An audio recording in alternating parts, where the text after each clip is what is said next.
What's going on, everybody? This is Super Robot Ed, and today we're going to talk about these Studio Series 104 Nightbird. We're going to compare it to the mainline Nightbird.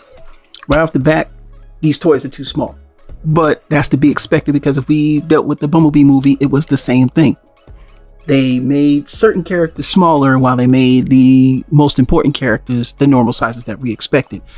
And I'm not going to go through a lot with this review because basically both of them have their strengths and their weaknesses. I know some people don't like this mainline version, but actually there are cars that look like this with this type of pattern when they're, especially when you're trying to get parts for a car. So that's not unheard of. The fact that the sword's on the back, as a spoiler, I always thought that was cool. And these are the actual claw weapons. Now, this is the Studio Series 104, and it does not have any of those so-called claw weapons. And if they do, they're not weapons, because the only thing you get is a sword. But yet on the box you can see it. You see here she's got the here, but if you look on the back, they're not even present. You see what I'm saying? So there's a lot that they get wrong with this figure, and I'm gonna say that the car mode on this one is the better version, but if you ask me when we get to the robot modes, I'm gonna tell you it's 50-50. Instructions are in the box. This is the instructions for the figure of the mainline. Now, I got this from Moltara Imports on eBay. I'll leave a link in the description. Had it for $24.99. Paid it $5. If you want the single version by itself of this figure, you will have to get the import version. That's the only way it came out. Other than that, that's the only way you can get them. So we're just going to do some size comparisons with some stuff that we have. Then after that, we'll have them both in robot mode. Not going to really do transformations because this is going to take forever. Now, this is Red Alert. Kingdom Red Alert, as you can see here, and these are non-F upgrade weapons. I prefer these better, but I just wanted to show you how this is pretty much the standard size for deluxe versus this is the deluxe and this is the deluxe. Now, I don't know where my ruler is and I can't find it, and if I can't find it, I'm not going to spend time to look for it, but I can pretty much tell you these cars small compared to this guy. In real life, this should not be. And I noticed they do this with, like I said, not the main characters, but just the, like, you know, side characters or characters that kind of just there. They get smaller. In the Bumblebee movie, think about it. Studio and the Studio Series figures for Ironhide, Ratchet, Wheeljack were severely smaller for deluxes than the deluxe sizes of a normal deluxe that we would get in mainline. And this is mainline, and this is mainline. Studio Series is not Masterpiece, y'all. It's just mainline, just a different name. And that way they have a different budget. So for both of these technically are trash because they're too small. For one, the plastic quality on this is decent, but it's not as good as it used to be. Like the plastic quality on the Bumblebee figures are far better than these, both of them. But now that we have this kind of disconnect with the mainline version and the Studio Series version, people getting the wrong idea. This is no better than this version because this version actually has a bad backpack. I'm just gonna let y'all know that now. But I do like these figures because I like odd stuff. Sometimes you just gotta have odd stuff in your collection that lets you know how much of a real collector you are, and you're not buying these just to be trying to resell or something like that. So enough rant. We're gonna get these into robot mode. We'll be back, of course, in 2 and 2. We're gonna wrap this puppy up. Oh, and I forgot to show this here, but the sword for the Studio Series version does store on the bottom. You can see it right there. These weird clips. But it's a pain in the butt. Let me finish getting everything transformed. I'll be right back. All right, and we're back by YouTube magic, and we have both of them in their robot mode. I'm gonna bring them a little bit closer, and we're gonna discuss certain things like articulation and everything like that. This is the Studio Series, and of course they don't stand up well. And then this is, of course, the mainline version. So we're gonna start with the Studio Series. If it falls, I'll lay it down. Studio Series has articulation leg can come up to here. There's a knee bend here because of transformation, and another here around near the bottom of the leg for that. Also, there's no feet swivel. They just kind of do like this. There's a little toe, like a heel. The tires are right there. Legs don't really do much because there's this giant backpack in the way. Normally, I don't complain about backpacks, but it does have a terrible backpack. Articulation of the arms go out to here. You know, they can do what they do. There's these little flaps here. You can fold them down. You can fold them up. It's entirely up to you. I don't think the arms go out any further on that. And you can see there, the ball joint popped off the arm. Thank God for ball joints because we can put this back on, sort of. Oh, Lord, now you want to act up and trying to put the ball joint back on. That's why I don't like reviewing figures that I don't like. But the chest is correct, and it slides in when you transform it into car mode, but it's kind of hindered there. The head does do sort of can do a 360, I guess, but it kind of can't at the same. No, it can't. It kind of just turns left, but it can look up and down. The chest kind of fits down that way, and of course there's the Mega Mile backpack, which always comes off every so often. She does have waist swivel. Not a lot, because again, the backpack is there. If you can see here on the front of the figure, there is the kind of the waist that kind of looks like, you know, it has feathers, so to speak. And pretty much she can Van Dam. She can Van Dam. All right, so yeah.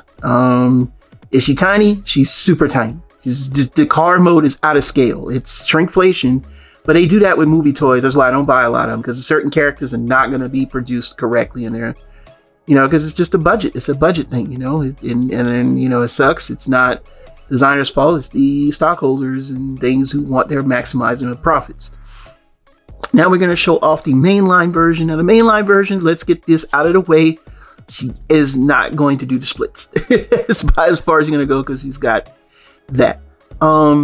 She also has similar, see, they don't stand up, similar leg because of the transformation, so they have the similar leg goes back to here. The side skirts do that as well.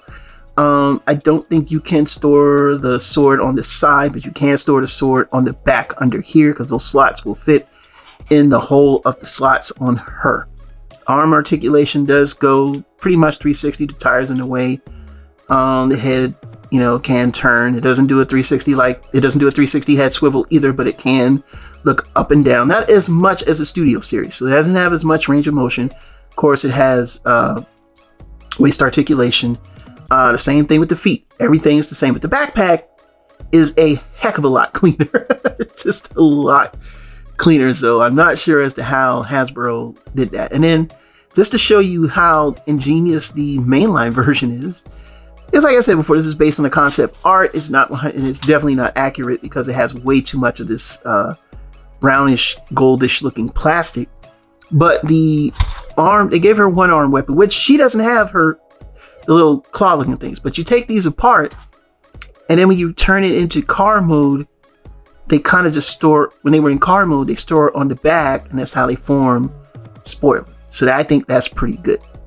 All right, so we're going to pause for the cause, bring out a couple of Rise of the Beast figures, mainly just 2 Optimus Primes, just to see the differences in why they decided to, I don't know, like make the Studio Series version smaller than the mainline. We're going to discuss that, and I'm going to wrap this puppy up, because I want to get these done. I want to get this done, because I really did want to compare these two, because I do like them, but it's like I need both of them to really like the character, because I like the height of this version. I think it should have been this height, but I like the look of the backpack. Again, the backpack is the problem on this figure. It's like 100%. You can arrange it however you want, because like I said, the backpack is based on a turn. It turns, you know, as a turn, but it's still an annoying hindrance. All right, we'll be back in 2 and 2. All right, we're back by YouTube Magic. Now, first things first, we're showing off the mainline version of Optimus Prime here on the right, which is actually smaller than the Bumblebee Studio Series 102. A lot smaller, as a matter of fact. But you can see there's like a height, you know, step down chart from there. And just to show you now the actual true height, which, you know, I would assume is supposed to be correct, is here. This is the Studio Series version of Optimus Prime, the Bumblebee 102, and this is, you know, substantially bigger. And, you know, being that this is Studio Series, okay, we'll take out the mainline for a second, just to show off how small she is. I'm like, you know, she should be, I feel like she should have been the size of the mainline. And the other thing too, the plastic quality on this feels, it's not that great compared to what they did with this guy. Like this guy's plastic quality is far, far superior. This is actually a very good figure. I'd love to see them do a premium painted. It's a thing that probably sell out in 2 seconds, man. But yeah, it's just, you could tell where the budget went and where the budget was supposed to go. So it meant to, you know, the main characters. And that's why, you know, when you're collecting movie toys, you got to be careful, man, because, you know, they're not going to do like all across the board. You know that. And they didn't. And Nightbird is a perfect example of that. So let's go ahead and wrap this puppy up and let's get on and let's enjoy our weekend. It's got a video coming out about their stars. We'll talk about that. We're going to wrap this up. We'll be back. All right, let's get in a little bit closer because they are small. You know, let's get in a little closer. Let's talk about them. All right. So how do I feel about these two figures? Well, they have their plus and their minuses. If I had my choice, I definitely would say I want this. I would have loved this figure just to be a little bit taller, even maybe this height or maybe just a little bit taller. I would love to have seen them really put more into this figure than just what they did. Again, the plastic on that figure is cheap feeling. The car scale is not scaled correctly. They're very tiny. They're almost like a 143 or Hot Wheel. You know, they're not much bigger than a 164 scale Hot Wheel. And I think for $24.99, this definitely is not worth $24.99. I'm sorry, it's not. It feels it doesn't even feel like it. Trust me, it doesn't. This one, I would have loved to see this be packed on its own. But I think Hasbro kind of knew that this one has some things that this one doesn't do that this does better.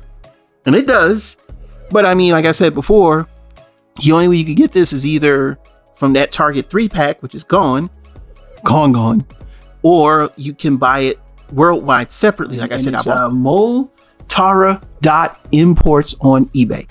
No, this is not a paid advertisement, so please, it's not. I'm just putting a link if you need to get figures like this loose.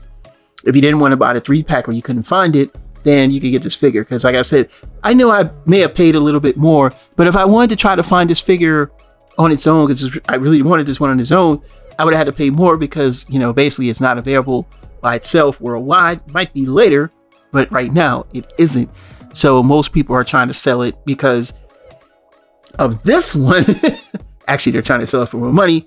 And Motara had the one from the pack, $24.99. He shipped it in a box, beautifully packed, make sure it was protected from the elements.